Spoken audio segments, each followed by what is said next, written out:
Gibson, the host of Keeping It Real, and I'm the publisher of newspiritjournal.com. Well, this show is all about grounding our spirituality, as you know, and we have a really fun topic today. So let me put it to you this way. What if you bought a house or moved into a new apartment and felt that you weren't alone there? And I don't mean your family. What if the place was haunted? What if there was a ghost there? Well, what do? You call a Ghostbuster. That's my next guest. Her name is Teresa Carol. She's an intuitive counselor. She has been a registered counselor in the state of Washington, and she just came back from the 6th annual Ghost Conference. I didn't know they had conferences about ghosts, where she was a presenter and a teacher. So we're going to talk to Teresa about ghosts, about hauntings, and about what you can do if you think your home is haunted.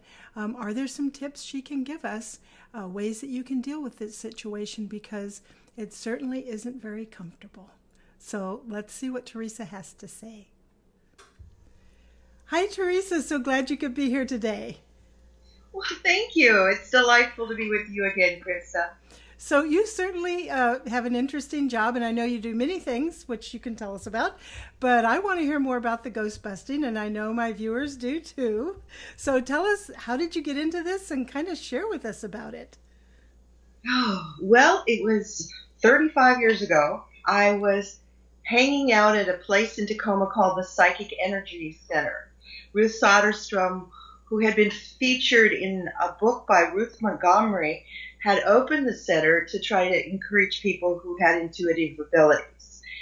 And this minister came in, and he said he had someone in his church that was having a terrible time with fires. And he said, we need somebody who can go out and really investigate this. Are you qualified? So because I could see spirits, they decided to put me with a group of people and send me out to fight. So I went out to investigate this situation. And it was like something out of a TV novel. You know, you can get out there, and there's rows and rows of drab-colored houses with little picket fences, and everything is in disrepair. And it looks like, oh my, what's going on here? And so we're talking to the homeowner, and he's telling us he's got this ranch-style house, and he's saying, I have somebody walking on my roof every night. Oh my. They're walking back and forth on my roof. He says, I go out there with a flashlight, and I look, and there's nobody on my roof. And so we're kind of looking around. Now, this is my very first investigation. I'm going into cold turkey. The only thing I know is that I can see spiritual things. Mm-hmm. And so what's going on here?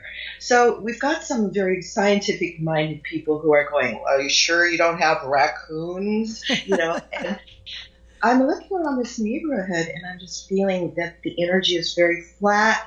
Everything seems very unpleasant.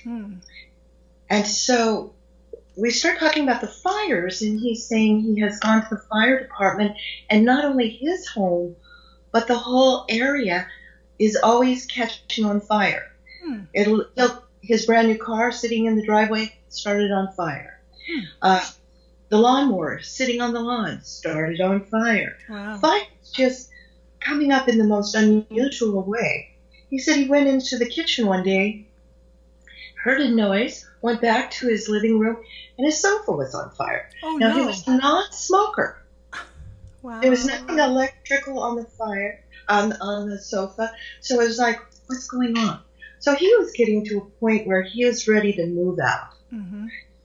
So we went through the house, and I didn't see anything. But then I decided I'm going to walk the property.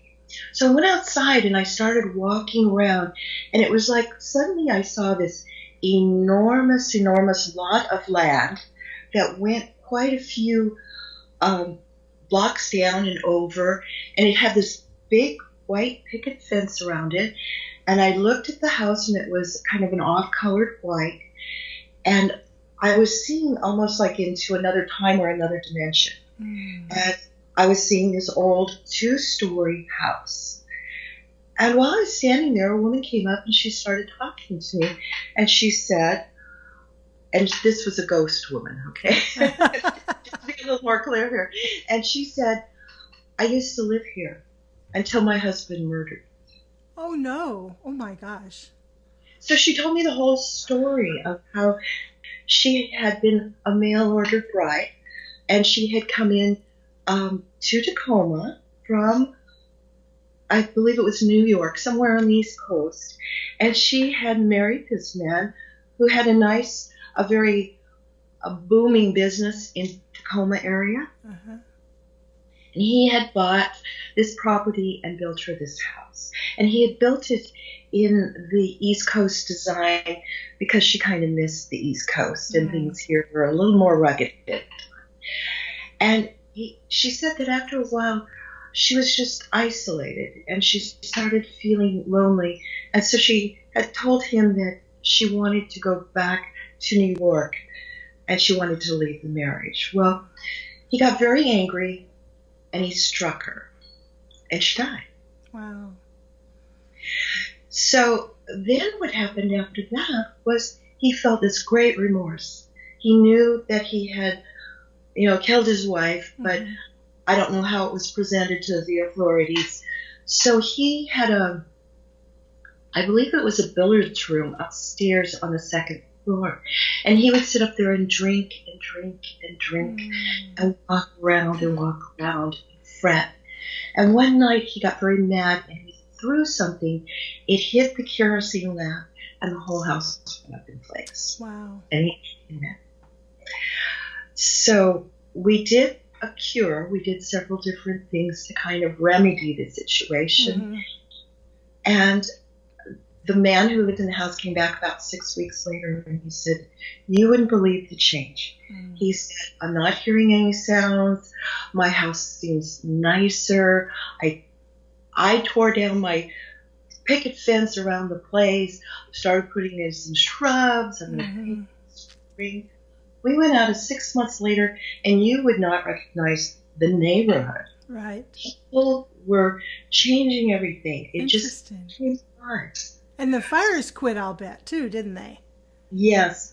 And the thing was, as we continued to do a little research, because it was our first investigation, so we got all excited and we talked to the fire people. We went to some of the libraries, and one of the things we found was that there was a high percentage of alcoholism and spousal abuse in the area. And when we started talking to people, they were saying, it just seemed like somebody had pulled a plug and everything freshened up. It was amazing. I bet that felt wonderful to be a part of that. And especially since it was your first one, that you were able to do that. Had to have felt 35 great. Years later, here I am. Still doing it, right? Yeah. So let's say somebody, either moves into a new house or new apartment or whatever, or maybe the ghost comes to them, but somebody gets uncomfortable and they think they might have a ghost. Can you give some advice to that person about how to handle the situation? I mean, certainly they can call you and we'll talk about that later, but even if they didn't call you, what are some suggestions you can give? Well, I think the most important thing to realize is most ghosts are either people or animals. Now, if they're wild animals, they'll do like wild animals. They'll go back into nature, and you're not going to see them. You'll very, very seldom see a wild animal. If they're a tame animal, they'll behave themselves mostly. I mean, they might jump up on your bed. They might run around your house. They might antagonize your animals, but they're not really going to be a big problem. People, well, we don't want somebody to follow us home off the street and camp out in our house. So assume that it's their house. That's really uncomfortable. But most people we can have a conversation with, we can interact with, and be somewhat comfortable. So the first thing is they're probably people or animal. And if you're already comfortable with people and animal, then there's nothing to be afraid of. It's just your comfort zone. one of the most important thing is don't jump to the conclusion it's a ghost. Okay. There are so many other things out there. And I'm not talking evil things or terrible things. I'm talking about natural things. Things like vortexes. Okay. And a vortex is a dimensional doorway that allows energy to move from one dimension to another. Just like the blood has a blood barrier in the body that can go from the bloodstream maybe into the tissue of the liver or into the tissue of the heart. So it's part of the natural order. It's nothing to be fearful of, but sometimes we have those vortexes or those openings and stuff seems to fly through it. Interesting. And when that happens, we get a lot of energy and a lot of activity, and that needs to sometimes have a screen put on it. Okay? And that's very natural. Another thing is we're part of a multiverse, and there are things that kind of move between. Some people would use the word the veils, but it's kind of like looking at the human body and seeing how there's a lot of different systems, your cardiovascular system, your skeletal system, your digestive system. Our planet Earth, our physical reality is part of a multiverse. Right. And things move between those realities. And that's very, very natural. And people sometimes see them and then report them, and then other people say, oh, well, that's fantasy or fiction. There are things, and, if I was to put names on them, I might say Bigfoot, I might say gremlins or the leprechauns, but there are things that kind of come back and forth, not very often, but at times. And so sometimes you may have a natural occurrence coming from another dimension. Another thing that happens is elementals. We have earth, air, water, and fire. And I think everybody's heard of Pele, the fire goddess, the fire goddess. I have to say that I haven't had a lot of professional training in the Ghostbusting field, but I've had 35 years of experience, and I do a lot of research, trying to figure things out. And I'll tell you, I've seen 3 fire elements, or elementals, or fire spirits, if you want to say, and they love to have fire pits built in their honor and celebrated. And it's wonderful because I think some of our old mythology comes from people being able to connect in with these beings, but they do exist. Water spirits, if you can't get rid of your leaks in your water, you may have a water spirit in your house. Creating a water feature for them to play in will often take them right out of your environment. Right. That makes sense. So many people have wood spirits, especially if their home is built in an old forest. If somebody has raised that forest and then built the homes there, you'll start seeing knot holes in the wood, and then they'll take the shape of eyes, and then you'll start getting figures, and then pretty soon you'll walk into a room, or you'll be sitting in the bathroom, and the back of the bathroom door has like 20 eyes looking at. Oh no. And people will call and say, oh my, there were no eyeballs there, and nobody's painted them, and they'll get all spooked up. But what it is a natural occurrence. It's a life force that I don't think we fully understand. Right. Definitely don't. But I know the cures that can help put the house back into a comfort zone. So there's lots of different things it can be. And I think most people, certainly I would, you'd jump to ghost right away. So it's interesting to know that's not necessarily the first place to go in your mind. And the other thing is, not everyone who dies is a ghost. Right, of course. And we all die. That's nature. Right. And sometimes we have relatives, a mother who had to go early, and she's come back and she's escorting and nurturing her children from the other side. Mm-hmm. Sometimes grandma just loves to drop in periodically for a visit. Mm-hmm. So everything is something strange or foreign. Sometimes it's something that we really want there. Right. And of course, there's angelic beings. Right. They too exist.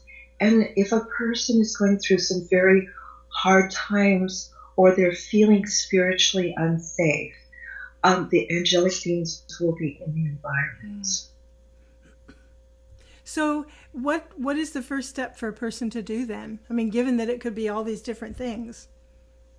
I think the very first step is just start keeping a little bit of a journal. Okay, because makes sense. A lot of what we perceive registers on the higher conscious mind, and it's much like a dream state. We experience it. If we talk about it, then we remember it. But if we don't, it's like, I don't quite remember, you know? Mm-hmm. And so if we record it, then we can begin to see patterns. Mm-hmm. And certain patterns are indicative of a ghost. A ghost is a person who does not know they have died. Okay. And probably 5%, 3 to 5% of the population becomes ghosts. The majority of people transition fully and move on. Mm-hmm. So when you have this ghost, they're normally acting as if they live there, that everything is current to their life. So they will be getting up in the morning at a certain time, going in the kitchen, making their breakfast. If they rode a horse, they'll be going out to wherever the stable is to be, saddling up the horse and taking the horse for a ride. If they had a car, they'll be backing the car out, tooling down I-5. There are places, if you really watch along the side of the road, that you'll always see cars broken down. Yes.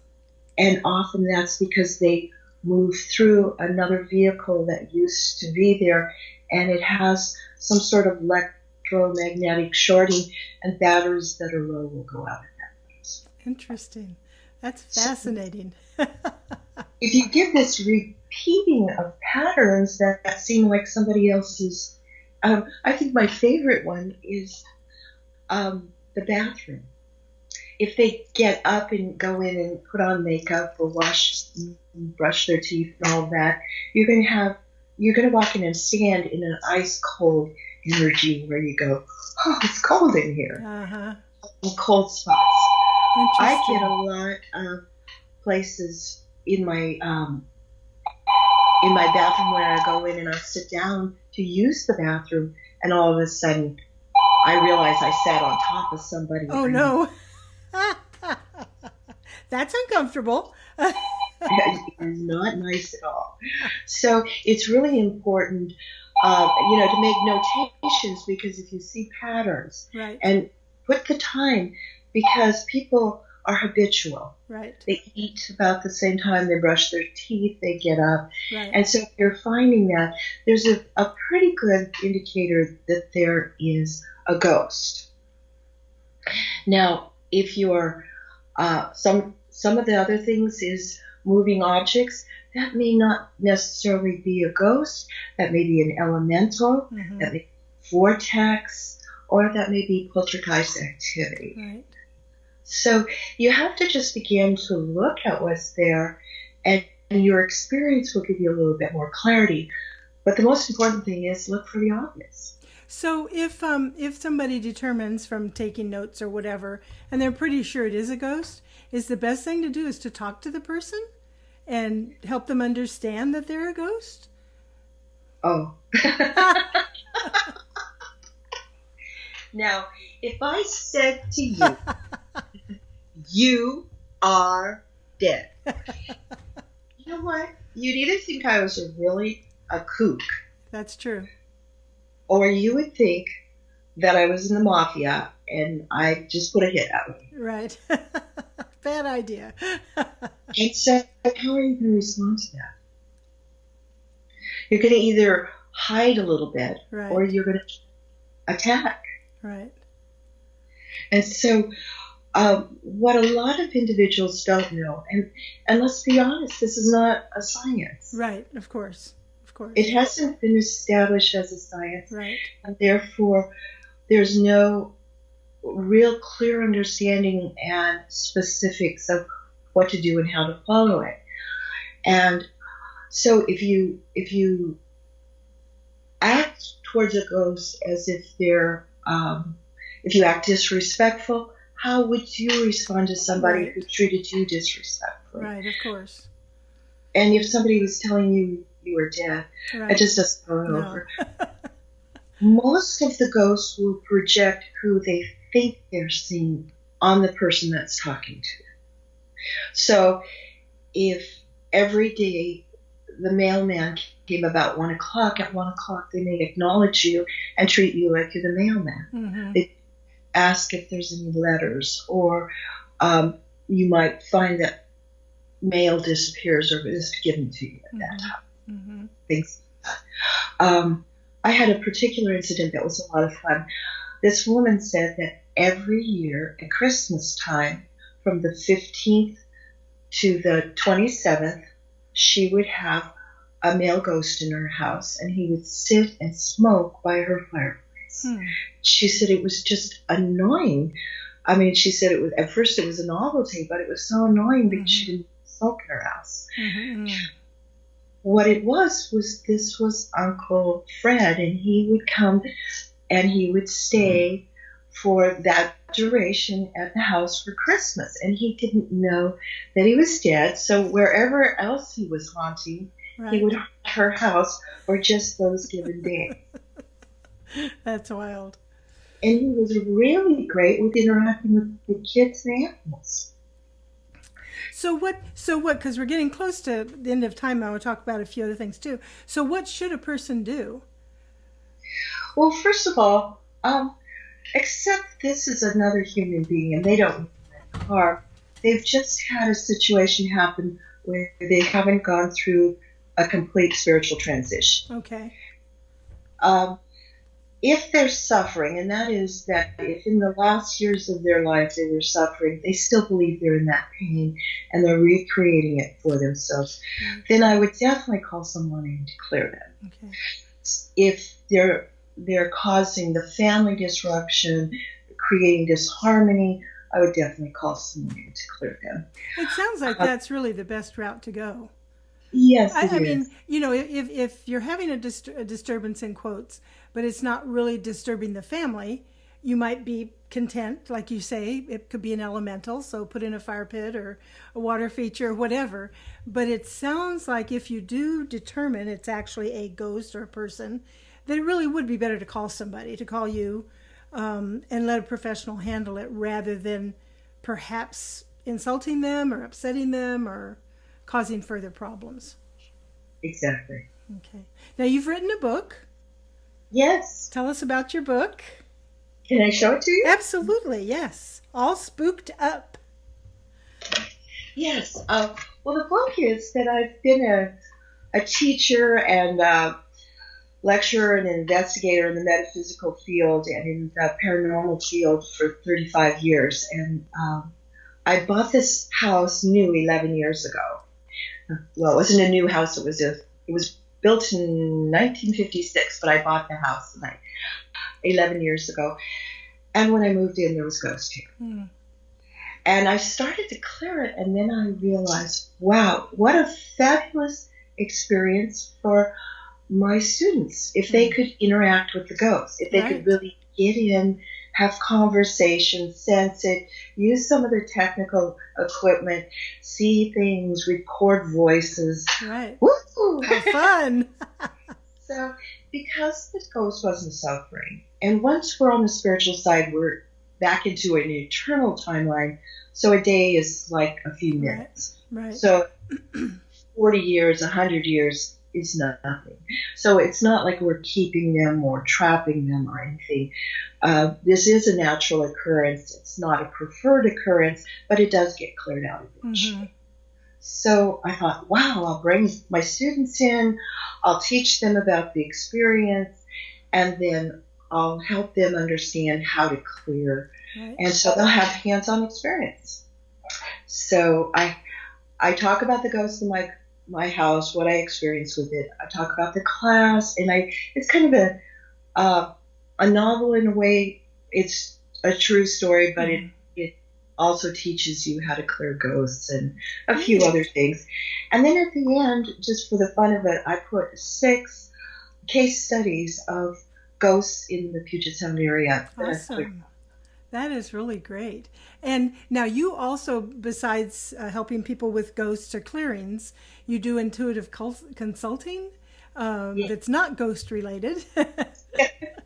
Well, I'm kind of, I've been in this field for 35 years, and I do a lot of self-help work of helping empower people, helping them when they're spiritually waking up and they're traumatized by the phenomena, because there's a lot of superstition and fear out there, and when you don't know what's going on, it's really spooky sometimes. Right.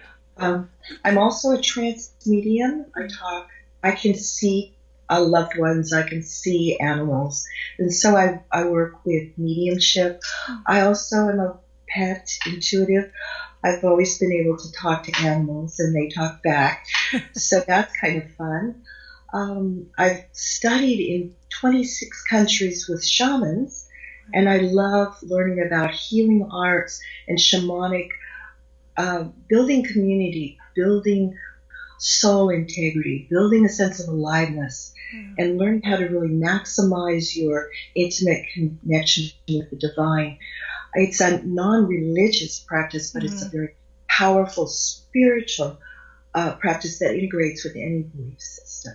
Sounds fantastic. So how do people learn more about you, your website, and how can they get in touch with you?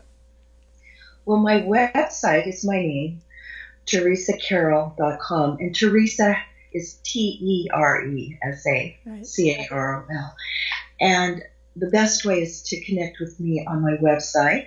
I'm in the Tacoma area, but I'm traveling a lot. I do a lot of conventions. I do a lot of teaching. I spend time in other countries, learning from shamans and healers and kahunas and such. So I'm busy. Sounds like it. It's great just to touch in with either my email, that's teresacarol55@gmail.com.